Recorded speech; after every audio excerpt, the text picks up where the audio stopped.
大家好，欢迎来到我的频道。这两天我看了一个外媒对高志凯的采访切片。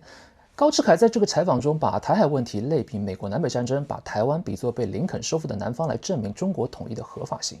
我都看傻了，这个是能类比的吗？官方智库就这水平啊！他在表面上强化了统一的必然性，但在逻辑上却恰恰削弱了中华人民共和国统一的正当性。因为一旦你把这种类比推到底，你就会发现高志凯其实是站在了中国政府立场的对立面。本期视频我就来拆解一下这个类比的逻辑。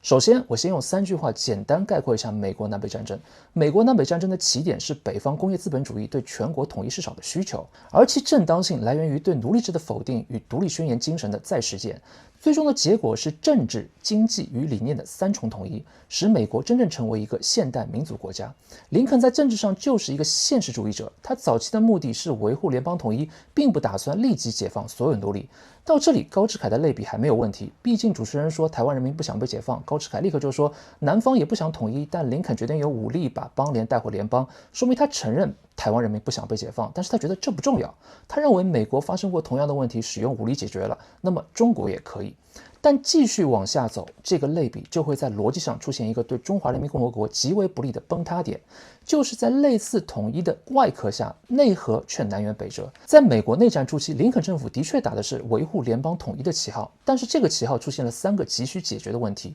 第一，号召力有限；第二，英法需要南方棉花，所以他们曾经一度考虑承认南方独立；第三，北方民众自身也疲于战争。于是，关键的解放黑人奴隶宣言被提出，统一了北方的道德认同，也使这场战争成为独立宣言精神的延续。在战略上，它削弱了南方基于奴隶制的经济基础，还建立了国际正当性，防止欧洲国家支持南方干预内战，一口气解决了以上3个问题。因此，北方政府之所以能够赢得内战，不仅是因为它维护了国家的政治统一，更在于它重新获得了自启蒙运动反殖民革命以来一脉相承的政治正义，而这种正义为战争赋予了道义合法性，使美国在实现地域统一的同时，也完成了国家认同与政治理念的再造。当林肯把战争的目标从单纯的统一提升为自由和人权时，他才赢得了历史的正义。所以，林肯的战争虽以维护联邦统一为名，但其历史背景还包括奴隶制问题和宪法争议。高志凯这种机械的类比，简直就是牛头不对马嘴。